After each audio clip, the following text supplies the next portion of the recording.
Hi, welcome to Lights On, a Neuromoms Collective podcast. I am Erin, and today I am joined by my friend and my co-host, Amanda. Hi, Amanda. Hi. You are so silly tonight. We've been trying to record this intro for like 10 minutes. All right, so we are in season 2, and we are talking about relationships. And Amanda, we spent a lot of time trying to figure out what today's topic was going to be about. And so let's take a little breath to center ourselves, and then can you get us up to speed on what we're going to talk about tonight? I got this. Okay, everybody, let's just take a little breath and center ourselves. Here we go. All right, Amanda, can you tell our friends what we're up to today? So season 2, we have been working on relationships, but also those relationships with our kids, those relationships when everything quiets down, when we're not rushing to appointments all the time, when we just have that lull. We don't have people knocking on our door, bringing casseroles, all the appointments, but when the world wants us to go back to normal. And when we're trying to figure that piece out with what does normal feel like. And we're left with this kind of label of TBI. And what does that mean? And how do we develop that new identity? And what does that mean for us as caregivers? And then what does that mean for our kids also? And how do we help them navigate this new world? And this topic comes up quite often. Podcast that we had with our friend Jennifer, she had a few little tidbits that she gave us, and it just got Erin and I talking and thinking about, as caregivers, how we're supporting our kids and, you know, some of the things that we took away and just kept some of these conversations growing. And how do we help our kids? How do we support them? And how does that look as caregivers? So one of the big things, Erin, I think that we just took away was when our kids have these new labels, when they have these new diagnoses, what does it look like when they are now part of a new group? And maybe they don't want to be part of that new group. What does that look like for us as caregivers? And how do we support our kids in this? And how do we navigate it? What does that look like? It's so tough. It's so complicated. And it comes so fast. Like when your kids are small and they're going off to kindergarten or middle school or whatever natural changes are coming about in their life, we're thinking, is our kid going to be a theater kid, an athlete? Like we're thinking of all the different possibilities, all the avenues available. But when they've survived in our case, TBIs, but any sort of medical or terrible event like that, suddenly what went from being all these paths that were open and possible, it just really changes without that natural time to think about it and to get excited or come to terms with things. It's just instant and it's really hard. So you mentioned our friend Jennifer that was a guest previously, and she said something that just shook me, which was that she is curious to know who her son is becoming. And she's really interested in that. And she also said that she talked to, I think, a neuroscientist, I believe, who said that in their experience, many times they see people who have survived acquired or traumatic brain injuries sort of skip chapters of their lives, sort of skip decades, and become very quickly who they might have become as older adults. And that was absolutely a gift to hear. For me, because my son lost all of these things that I expected him to be doing in his mid to late 20s. But he didn't land in a terrible place, but he is sort of a 40-year-old dad right now. He doesn't have any kids, but like he's sort of got 40-year-old dad vibes right now. And if I'm excited about that, 40-year-old dads, like they're a lot of fun. There's nothing wrong with that. 40s are great. So kind of the preamble there, the question that we wanted to start with was helping our kids figure out who they are now. The question of self-identity. Who am I now as I'm recovering through this situation? So do you want to talk about that a little bit, how that impacted specifically your oldest daughter who had the most physical injuries from the accident, as well as maybe your younger daughter, but who am I now? Have you guys talked about that a lot? Oh, that was such a big part of her journey. And she even spoke when she was doing her interview on the podcast talked about how she couldn't wait to get away from our community because she was the car accident girl. And it was just trying to figure out who she was because their identity, especially when they're younger, in those adolescent years, her identity was so wrapped up in sports and being an athlete that trying to figure out who she was, post accident, post TBI, and everything in their world really does change how they see the world. I remember her neurosurgeon telling her, like, you're going to see the world in a very different lens. And it's almost the same way that Jennifer was describing it. It was almost as if she saw the world probably 15 to 20 years forward. She was seeing the world through this very cautious lens of almost like she could see things as they were going to happen, like a mom lens almost. I can see a situation and I can tell you everything that's going to happen or go wrong in this situation. And it was like she kind of had some of that view too because of her experience. And I remember the neurosurgeon telling her, like, you're going to see things a lot different. So it was kind of almost some of that foreshadowing for her. But yes, she really struggled with her identity. And it was really interesting because she kind of went on this journey of she identified as an athlete for so long, and she actually walked on to the basketball team at Olivet. There was a coach there. Again, physically, she just was not able to do the things that she needed to do or could previously do. Gave her a position on the team as a redshirt freshman. And I mean, she tried. She really gave it her best effort, ended up needing to have neck surgery between her freshman and sophomore year because her neck was not fusing together. They put a screw in her C2, but it wasn't fusing, so they were going to have to cage it. Probably should not have been playing basketball. She probably put herself in a lot more danger than she probably should have. But between her freshman and sophomore year, she actually took a trip to Africa on a mission trip. And one of the things, she was supposed to do some speaking engagements, and she spoke about who she was and her identity. And it was kind of a real healing time for her to figure out who her identity was. And being a believer, she was really going through that whole process of her identity is not in the things around her, but having her identity in Christ. And it was a real healing time in her life. Again, being an 18, 19-year-old young lady that is still dealing with a lot of medical issues, the TBI, head trauma, your brain is still developing. We heard from her and Eric, they still are dealing with the effects of the TBI. So it's a journey. So when you think about it for our young adults, and when you think about how their brains are developing, it's a process. Mm-hmm. So when you're thinking about who we think they're supposed to be, there's no predicting that. There really is not. But I love the way Jennifer talked about being curious, getting to know who they are. I loved that part of her story. Yeah, I did too. I think about that every single day, and it's really comforting. It brings me a lot of closure. When this happened to my son, when he had an AVM rupture, he was in the military. He had 7% body fat. He was ripped, very athletic, very outdoorsy, campy. That was his identity.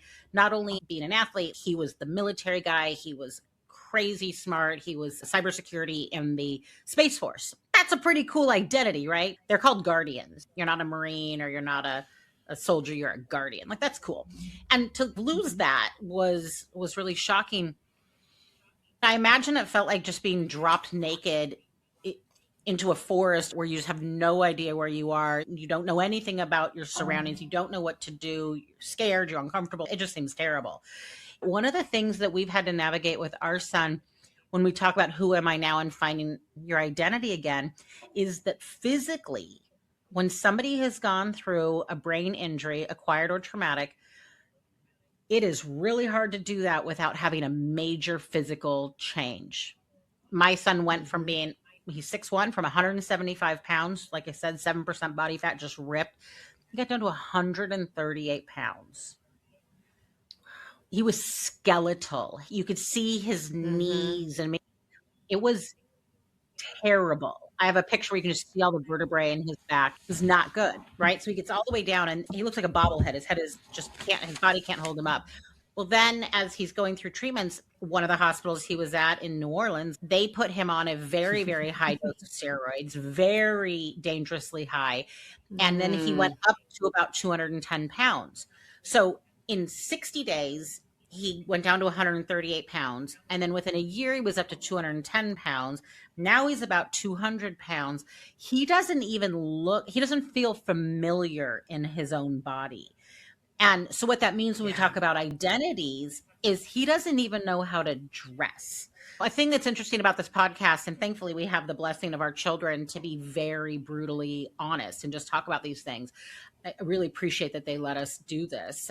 But he went from being military, so he knew what he was wearing to work. He was wearing a uniform. He knew Mm-hmm. how his hair was going to look. He had a nice military haircut. Well, now he's had 8 brain surgeries. He's just all scars and divots. And his skull, I think it's very cool looking, but I'm not wearing that skull around. I don't know what that feels like. He doesn't love it all the time. He Right. wears a baseball hat most of the time.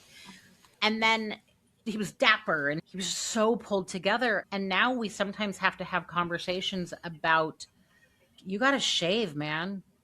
You got to put some effort into the way you look. And I think so much has to Mm-hmm. do with he doesn't have a sense of self in the same way that he used to. He doesn't, and I think he doesn't want to try to buy clothes that fit really well because he doesn't even know what size he is, and he doesn't know what size he's going to be in 6 months. I feel like I'm really rambling, but do you know what I'm talking about, Amanda? I do. Mackenzie has a scar from one ear to the other. Mhm. It's like a headband. Her Mhm. head was shaved. The whole front of her head was shaved. She was a young lady that had hair probably my length when she had the accident. And of course, the hospital, they're not giving you really nice haircuts. So they Mhm. literally just shaved the front of her head. I was devastated for her. I'm like, Mhm. when she sees her hair, oh my gosh. That was one of my thoughts when we're in the hospital. Like, we're Yeah. in ICU. We're not sure she's even going to live. And I'm like, wait till she sees this hair. Oh my gosh. Yeah. Literally, we had the sweetest person, friend of our families, who came up to the hospital, I think the day or two before she was released, to shave her head completely because literally the back of her hair was just matted with blood and yucca. I mean, it was just a mess. That was devastating. Yeah. I told her, I said, I'll shave my head too. My Yeah. hair was, about the length it is now. And I'm like, I'll shave my head. And she's like, no, you would look hideous, bald mom. But I'm like, let me come alongside you because I was devastated for her because it's not only that you physically have had to learn how to walk and how to function, you have scars on your body that you did not have before. You, personality wise, have changed so much. We've already talked Mhm. about how life outside of this building has gone on without you. And now we've got to figure out how to get you reintroduced. And you look so different. Mhm. And that is just such a hard, hard thing to maneuver. And we as women can be so vain. And I'll tell you, she taught me a lot about it because she really rocked that short hair. And it was not always easy for her, but it really taught me a lesson about vanity and some of the things that just matter and don't matter. So it was very humbling to watch her maneuver through that. But even now, I mean, it has taken her quite a while to kind of figure out, like, okay, what do I do with my hair and this scar? And I don't want everybody asking me about it. Mhm. She has a scar on the back of her neck. She did keep her hair a little bit shorter. She's biracial. Her hair can be a bit of a challenge. So she has gone to dreadlocks, and I think it looks beautiful. And so it's able to cover up the scar, and it covers the scar on the back of her neck now too, because who wants to be asked about those things? Because those are just constant reminders. And they're very othering. It's just it's one more way that you're different. I think Dallas's scars are so cool. And I think if that was my head, I would keep it shaved pretty tight so that I'd be like, check this out. Mhm. They're amazing scars. but I'm not the one actually doing that. He just wants to go to Lowe's and buy a hammer. He don't want to talk about his head, like, Mm-hmm. ugh. And it's really tough. So that identity, when we talk about a sense of self and who you are, coming to terms with the way that your body is different is really important. And so I think that this is a topic for people listening, that if they're the survivor, to know that this is a common experience for survivors to go through. And obviously we can't speak as the Mm-hmm. survivors clearly, but we can speak as the next one out there for every single day of this journey.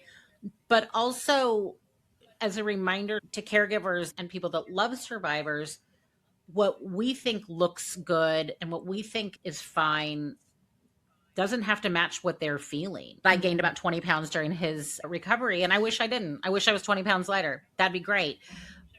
But it doesn't change the fact that cognitively, I know that going through what we went through and gaining 20 pounds, that is a small price to pay for what we were able to accomplish. Mm-hmm. I should be so grateful to this body every single day. And I try to be, because I was able to do Herculean things on so little sleep with so little access to self-care that I should be nothing but grateful. That does not change that when I put on a pair of slacks today, they're tighter than they used to be, and I felt shame, and I changed my shirt to something that was longer. So it doesn't matter that cognitively I'm like, I should be so grateful, because sometimes you're like, God dang it, I wish I Mm-hmm. looked and felt more like my old self. And that's a normal Yeah, feeling. it is. So do they. They feel the same way. Mm-hmm.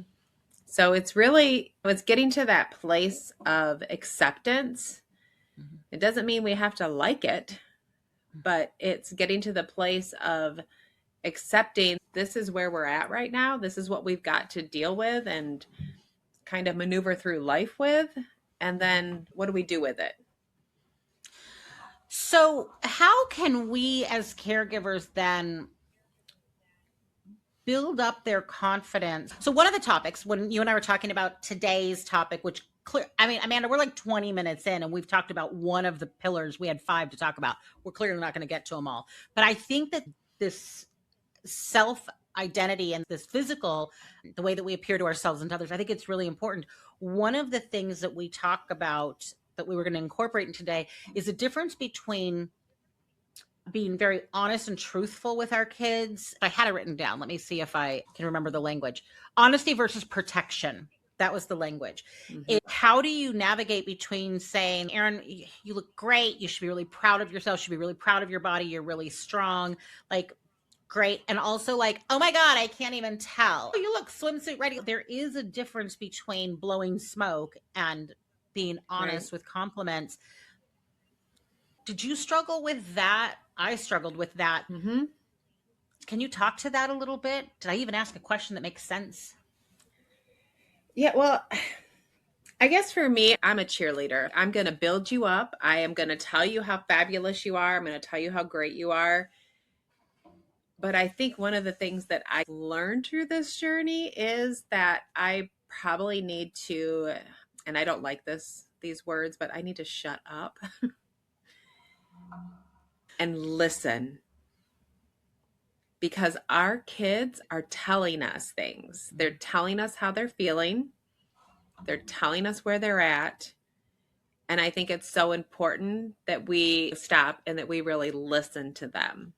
Because I think there were times where, for me, because again, I shared this before, like I wanted us to keep moving. I did not want Mackenzie to feel like she had to sit on the sidelines and life was going to pass her by. And I probably needed to pause a little more and listen to where she was and how she was feeling and what was going on, and then figure out how to support her from there. So I think that when we're looking at those things of, there was probably a time where she was telling me how much she hated her hair and how the way it made her feel. I do remember we were doing senior pictures. She didn't like some of the pictures or what she was wearing. And guess what I did? I was just like, oh my gosh, this is beautiful. That's a great pose. And you know what I mean? I was fluffing her up because that's what I do as a mom. I'm constantly trying to point out the positives and very specific positives and examples of it. when I probably should have just sat there and said, yeah, I don't like it either. What should we do different? Instead of this constant positive piece that I gave her. And what comes to mind there too is that what you're also doing there is re-empowering somebody who has lost so much power in their own lives. So even if you looked at that picture and were like, this is adorable, that doesn't change that she didn't see adorable or beauty or whatever it was that she wanted to look like. Even if you did see it that way, it it's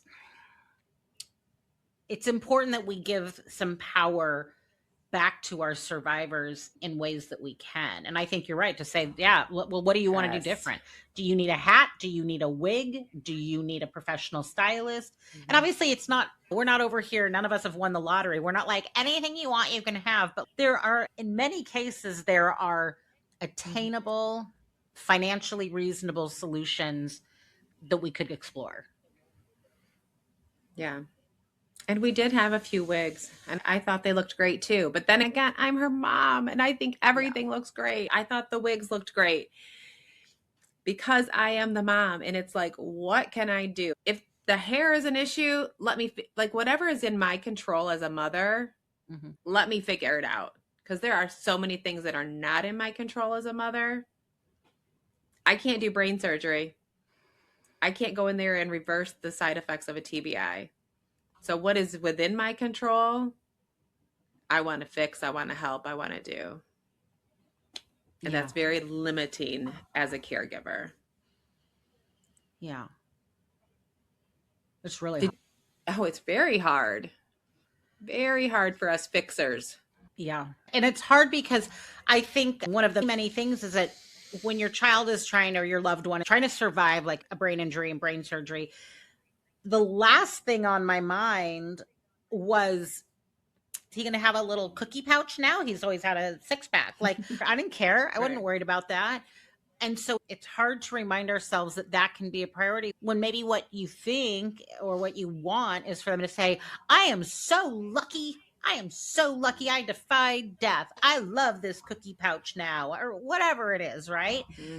That is, it's so disrespectful to their grieving journey to not recognize that it's just one more loss. I mean, I see Mackenzie regularly. She looks amazing, right?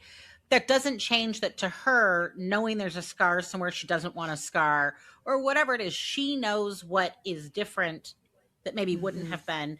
And even if we think it's cute and adorable or whatever, it doesn't change that. It's a point of grief. And like you said a minute ago, that it reminds her of that you can't ignore it because it's always right there. Yeah. And even like you said, I think for so long and by so many people, she would get the, you are so lucky to be in the shape you are, by doctors, by physicians, or by rehab people. She don't want to hear that. Nobody does, because they're still living in a space where they don't want to be. And it's so hard to believe that you're lucky. 3.5 years after our journey started, I do know we're lucky. I have friends that I love so much that would do anything for their children to be as lucky as Dallas. And that is a truth that makes my heart ache in ways I can't even explain, because I ache for where we are. And I know that people would do anything to be in our easy position. With that being said, my son can't speak effectively. He has aphasia and apraxia. He's paralyzed on his right arm, always will be. He wears an AFO foot brace because he still has foot drop because of the hemiparalysis. He still has migraines that he deals with. We're lucky. How dare you?